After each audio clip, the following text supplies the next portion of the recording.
Hi everyone, I'm Niusha, a woman candidate master. Today I'll show you how I won a great game against a 2200 rated FIDE master. We'll look at the key moves and ideas together. So whether you're a beginner or just love chess, you'll enjoy this game. Let's get started. So the game started with d4, d5, knight f3, knight f6, bishop f4, c5, and e3. That's London system. Knight c6, and here I played c3. They are all book moves, and as you see, here he took my d4 pawn, and I take it back with my e pawn, which I really wanted to open the center. He played bishop g4 to pinning my knight. I played h3 to attacking the bishop. He took my knight on f3. I took with the queen because I really didn't want to take with the pawn to double my pawns, which was not good. He played e6 just to open the diagonal for his bishop. I played bishop b5, pinning the knight on c6 and also developing my bishop. It's also a very good move. He played queen b6 here. He's now attacking my bishop on b5. So now I have to decide between playing a4, bishop a4, or taking the knight, which I chose taking the knight. He took with the queen. And the only piece which I didn't develop yet is the knight on b1. That's why I played knight to d2 here. He played bishop d6 and he wants to trade the bishops, but I really didn't want that because I was thinking about playing bishop to g5 to putting more pressure on the knight on f6, and I was somehow feeling like I really need this bishop for attacking the king side later. That's why I played bishop to g5 here, just to not trade. And after that he played bishop e7. He's also defending the knight on f6. Here I castled, he castled, and everything is now developed. My king is also in a very safe place, and I was thinking now it's time for playing with the rook. That's why I played rook e1, he played rook e8, and I have a rook in a e file. And after that I played queen g3, which was a very good move, and I was putting my queen in the same file as the king of black. I was planning also to play bishop h6. He played bishop d6 attacking my queen, and I couldn't take the knight here because if I take it, he can just take my queen. I was thinking here about many moves, but I didn't find the best move, which was queen e3, just to defend the queen. And then the next move would be knight f3, which was also a good place for the knight. But I didn't find this move, and I played f4 here, which the engine says it's not a good move because it gives the king side of white a very bad weakness. And after that he played knight e7. It would be better for black to play knight e4 instead, to just to trade the knights. I played knight f3 here, and engine says it's also again not a very good move. The better move would be queen g4.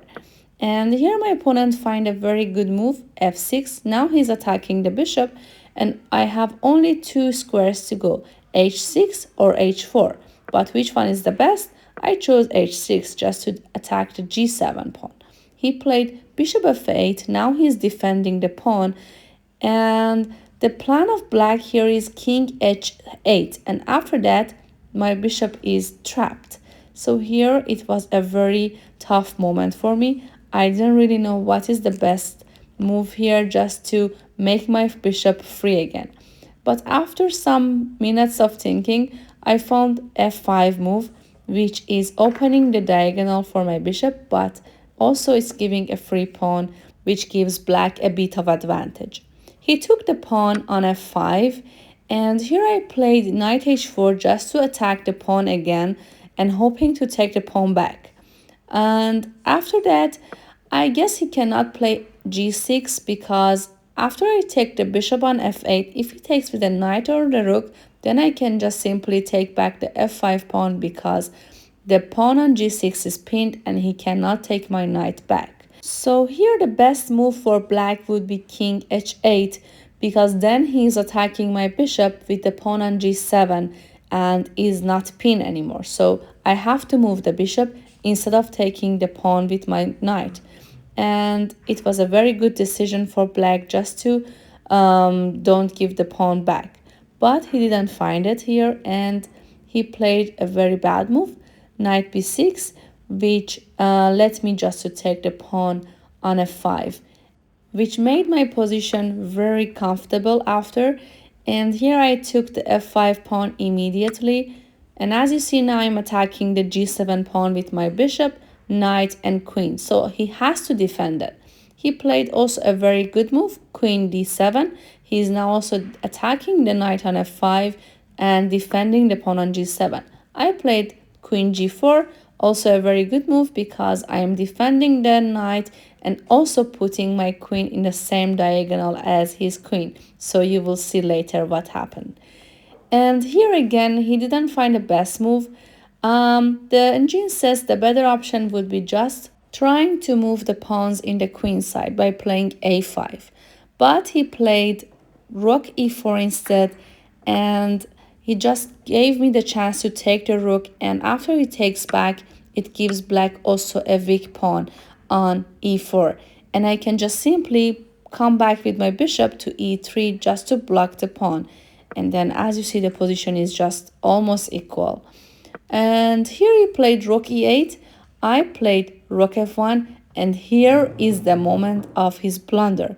He played a very bad move, knight to d5, and the knight is not defending the queen anymore. That's why I could give the discover check, and the queen is gone. And he resigned, and the game is over. Thank you so much for watching, and I hope you enjoyed. If you have any questions, just let me know in the comments, and I'll see you soon.